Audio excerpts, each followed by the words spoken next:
मित्रों नमस्कार। कैसे हैं? विकलांग साथी ट्रस्ट के कई एपिसोड आपने देखे और हमारे सरोकारों से आप परिचित हुए होंगे। आज भी उन्हीं सरोकारों को जीवंत करने के लिए, उन्हीं सरोकारों को आपसे साझा करने के लिए हम बात कर रहे हैं। हमारा मुख्य उद्देश्य मात्र आपका शारीरिक, व्यावसायिक, आर्थिक सुदृढ़ीकरण ही नहीं है, उस पे तो है ही है, लेकिन हम आपको मानसिक रूप से भी पुष्ट करना चाहते हैं। सबसे पहले मित्रों, साथियों, दोस्तों, हमें ये सोचना चाहिए कि हमारे जीवन का उद्देश्य क्या है। हम अगर इस धरती पे आए हैं, पैदा हुए हैं, तो सिर्फ क्या हम पशुओं की तरीके से खा पी करके दिन रात चलते फिरते बस सो करके चले जाना है, खाया कमाया, शादी की, बच्चे पैदा किए, बस चल दिए? ऐसा नहीं है। इस धरती पे परमात्मा ने आपको जब पैदा किया है तो आपको कुछ दायित्व दिए हैं और उन दायित्वों का निर्वहन ही आपका सबसे बड़ा सरोकार है इस धरती पर आने का, धरती पर जीने का। हम में से बहुत से लोग क्या है ज़िंदगी यही सोचा करते हैं, अरे ज़िंदगी में आए हैं, खा पी लें, बस ऐसे है, जीवन मिल गया तो काटना तो है ही, दिव्यांग हो गए हैं तो अब इसको भुगतना है, भाग्य में जो बदा है वो है। ये सब मत सोचिए। अगर यही सब सोचते रहेंगे तो आपकी स्थिति और बदतर होती जाएगी। आप कभी अपने को जीवन से समायोजित नहीं कर पाएंगे। आपको जीवन में समायोजित करने के लिए बहुत कुछ करना है। सबसे पहले तो जब इस धरती पे उत्पन्न हुए हैं, धरती पे आए हैं, तो हमें द्वेष, ईर्ष्या, लोगों को नीचा दिखाने की प्रवृत्ति से अलग हटना होगा। हमें सोचना होगा कि हम कैसे किसकी मदद कर सकते हैं। हमारे सरोकार होना चाहिए पूरी इंसानों की मदद करना, जीवों की मदद करना, पशु पक्षियों तक की मदद करना, पेड़ पौधों की मदद करना, पेड़ पौधे लगा करके उनको, उनसे जब भी हम, चाहे इंसान हो, चाहे पौधे हों, चाहे कोई भी हो, जब उसकी हम मदद करते हैं तो हमारी भी वो मदद प्रतिदान में करता है, हमको उसका प्रतिफल मिलता है। आप देखिए, चाहे जब देख लीजिए इसका करके, जब पेड़ लगाते हैं तो कभी आपको फल मिलते हैं, छाया मिलती है, ऑक्सीजन तो मिलती ही है। इस समय ऑक्सीजन का कितना महत्व बढ़ गया, ऐसा कोई जानता नहीं था ऑक्सीजन क्या होती। गांव में तो लोगों को पता ही नहीं था ऑक्सीजन भी कुछ होती। अनपढ़ लोग, अशिक्षित लोग, उनको नहीं पता था। आप सब जानते हैं कि ऑक्सीजन की कमी से जीवन को कितना परेशानी होती है। हम आप जानते थे, लेकिन हम और आप भी उतना महत्व नहीं देते थे। तो इसलिए हमको अपने सरोकारों का, अपने जीवन के उद्देश्य को लेकर कर चलना चाहिए। जीवन का उद्देश्य ही परमार्थ है। हम दूसरे की मदद करें, दूसरे को सही राह दिखाएं, और कुछ जीवन में आए हैं तो कुछ काम करके जाएं, अपना नाम छोड़ के जाएं, अपनी हस्ती बना करके जाएं, कि जब हमारे जाने के बाद भी आपको लोग याद करें कि हाँ, आप ऐसे थे। हम अपने से अपने आप को चुरा नहीं सकते। हम अपने से अपने आप को दायित्व मुक्त नहीं कर सकते हैं। हमको अपना ही कंट्रोलर बनना होगा, हमको अपना ही नियंत्रक बनना होगा, हमको अपने प्रति जवाबदेही तय करनी होगी। और जब तक हम जवाबदेही तय नहीं करेंगे तब तक हमारा कुछ नहीं हो सकता। हम चाहे जो कुछ करते हैं, हम सवेरे उठते हैं, देर से उठें, हमने सवेरे सोचा कि कल 6 बजे उठेंगे, नहीं उठे, 10 बजे तक सोते रहे, अरे कौन को, आज कल छुट्टी है, लॉकडाउन चल रहा है, क्या करना है। तो इस प्रश्न का उत्तर आपको अपने, जो आपके अंदर बैठा हुआ आपका नियंत्रक है, कंट्रोलर है, बॉस है, वो आपसे पूछेगा आज देर से क्यों उठे। तो आपको तो देर से उठने की जवाबदेही तय करनी होगी। आपके देर से उठने से आपका शारीरिक आलस्य बना रहेगा, आप अपने काम नहीं कर पाएंगे, आपके अंदर स्फूर्ति कम हो जाएगी, आप लोगों से जो सवेरे का जो वातावरण होता है, उदीयमान वातावरण, जब सूर्य निकलता है तो सूर्य के साथ साथ प्रकाश ज्यों ज्यों बढ़ता है उतनी उतनी हमारे अंदर आत्मशक्ति भी बढ़ती है, हमारे अंदर ऊर्जा भी उसी के अनुपात में प्रज्वलित होती है। ऊर्जा का भी हमको संचार होता है, लेकिन उस ऊर्जा के संचार को हम लेने से तब तक वंचित रह जाएंगे अगर हम जानबूझकर सोते रहेंगे। हमारे एक एपिसोड में पहले मिस्टर रिजवान मंसूरी जी ने आपको बताया भी है कि जो है सोना देर तक घातक है। अभी कल एस.के. श्रीवास्तव जी ने भी जीवन के उद्देश्यों के विषय में बहुत कुछ बताया है, लेकिन आज मैं बात बता रहा हूँ, हमें अपने जीवन का निर्धारण करना चाहिए कि हमारा क्या प्रयोजन है। अब प्रयोजन में हम आध्यात्मिक या दार्शनिकों की भांति कोई बात नहीं बताने जा रहे हैं, हम व्यवहारिक बात बताने जा रहे हैं। हमें जीवन में कुछ ऐसी उपलब्धि प्राप्त करनी है। अब दो प्रकार की उपलब्धियाँ होती हैं, सामाजिक उपलब्धि, आर्थिक उपलब्धि। आर्थिक उपलब्धि भी समाज से जुड़ी सामाजिक उपलब्धियों में ही आती है। दूसरी है आध्यात्मिक उपलब्धि, आध्यात्मिक उपलब्धि हो सकती है। तीसरी कुछ ऐसा करके जाए खोज वोज, वैज्ञानिक उपलब्धि, तो वो भी हो सकती है। इन तीनों उपलब्धियों में से कोई एक उपलब्धि प्राप्त करने के लिए आपको तय करना होगा। आपको लगता, सामाजिक उपलब्धियों में आपको लगता है कि आपके परिवार में भाई दयानंद सरस्वती जी ने विधवा विवाह शुरू किया, बाल विवाह का समापन करवाया, तो वो भी तो कोई व्यक्ति ही तो थे, कोई ऊपर से उतर करके कोई देवता नहीं आए थे, हमारी आपकी तरीके से वो मनुष्य थे। तो आपको भी कुछ करना होगा। आप सोच सकते हैं कि हमारे परिवार में बड़ी गरीबी रही, बच्चियों को पढ़ने नहीं दिया जाता है, चलो हम इस बात का विरोध करेंगे, बच्चियों को भी पढ़ना चाहिए। बच्चियों की शादी बड़ी जल्दी कर दी जाती है, इसका विरोध करेंगे। अब कोई युवा पत्नी महिला विडो हो गई है, 20 साल, 18 साल, 22 साल, 30 साल, तो उसका क्या, विधवा हो गई तो उसका जीवन ऐसे चलेगा? उसको दूसरी शादी की ज़रूरत है। उसका जीवन में आज अकेले रहना कितना कठिन काम है। लोग उसको ऊपर क्या क्या आरोप लगा करके उसको मानसिक रूप से प्रताड़ित कर देंगे। तो ये सब बातें हैं। इसके अलावा हमें एक लक्ष्य निर्धारण करना होगा। लक्ष्य क्या निर्धारण करना, कि हमको ये बनना है, चाहे सामाजिक में हो, चाहे वैज्ञानिक में हो, चाहे आर्थिक क्षेत्र में हो। हम जब देखते हैं कि उसके पास, हमारे पास तो साइकिल भी नहीं, उसके पास मोटरसाइकिल है, उसके पास कार है, तो हमको कार पाने के लिए पहले साइकिल नहीं है तब भी उसी समय निर्धारित करना है कि हमको कार पानी ही पानी है। और जब कार पानी है तो उसके लिए आपको संसाधन चुनने होंगे, संसाधन बढ़ाने होंगे। कार कितने की आती है, कार का अगर ऋण भी मिलेगा तो भी तो आपके लिए कोई आर्थिक स्थिति होनी चाहिए। आपके लिए ऋण बैंक ऐसे फ्री में तो नहीं देगा, जमानतदार होना चाहिए। तो उसके लिए आपको बनना होगा, उस स्तर को पाने के लिए आपको कर्म करना होगा। कर्म पाने के लिए आपको योजना बनानी होगी। योजना बनाने के लिए आपके अंदर संकल्प शक्ति होनी चाहिए। आपकी संकल्प शक्ति तभी बनेगी जब आपके लिए अंदर इच्छा होगी कि हमको करना है, ये हमारा लक्ष्य है, कार पाना। तो कार पाने के लिए आज से आपको काम शुरू करना होगा। मकान हम बहुत बढ़िया बनवाना चाहते हैं, हम अट्टालिका बनवाना चाहते हैं, अट्टालिका बनवाने के लिए प्रयास करना होगा।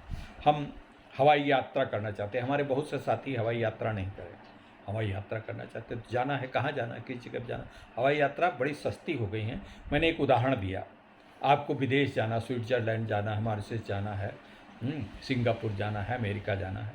अगर जाना है तो उसके लिए साधन होना चाहिए, उसके लिए आपके अंदर व्यक्तित्व होना चाहिए, उसके लिए पासपोर्ट होना चाहिए। तो ये पासपोर्ट वासपोर्ट बनवाने के लिए आपको पहले लक्ष्य तय करने होंगे, आपके पास आर्थिक होना चाहिए। आपको एक मैप बनाना होगा, रोड मैप तैयार करना होगा। वहाँ जाएंगे तो कहाँ जाएंगे, किस जगह जाएंगे, कैसे वहाँ पे किस होटल में रुकेंगे, कौन आपका एजेंट होगा, कौन वहाँ पे आपकी व्यवस्था करेगा। क्योंकि विदेश जाने पे बगैर बाहर के एजेंट या आपका बगैर कोई रिश्तेदार हुए तो आप जा नहीं सकते जब तक वहाँ पे कुछ जानकारी नहीं, क्योंकि आपको जानकारी है नहीं।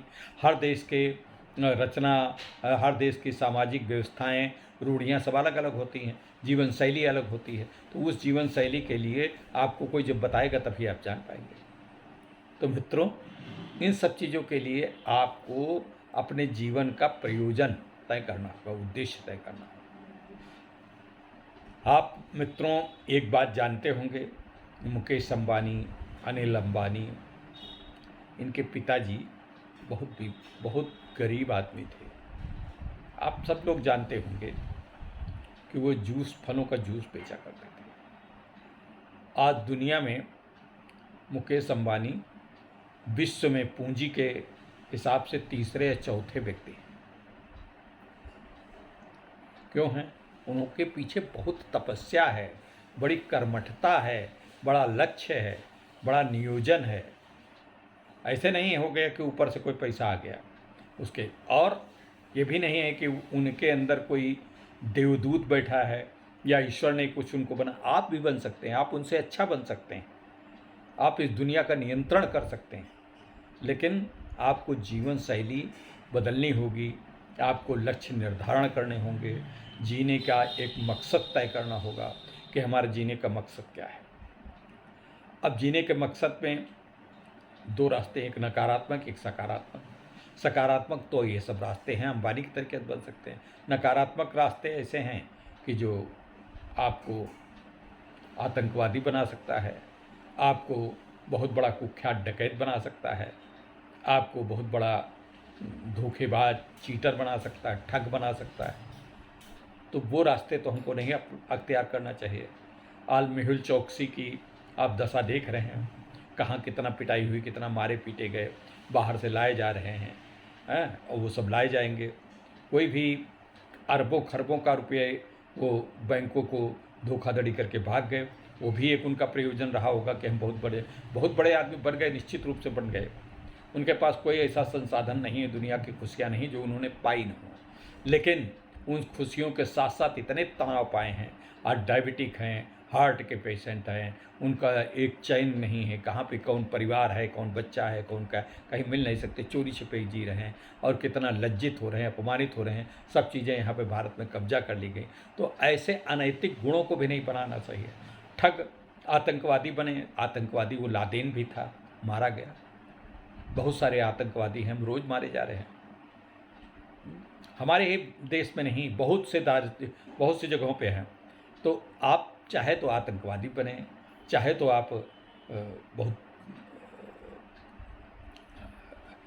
अच्छे इंसान बन जाएं। अच्छे इंसान बनने का ये है, आप एक महात्मा गांधी भी बन सकते हैं, आप जो है मदर टेरेसा भी बन सकते हैं, आप जो है बहुत अच्छी लोग बन सकते हैं। आप अच्छा काम करेंगे, पूजा पाठ करेंगे, नमाज़ पढ़ेंगे, मंदिर मस्जिद सब कहीं जाएंगे, अपने दीन पे चलेंगे, अपने धर्म पे चलेंगे, तो आप सब कुछ पा जाएंगे।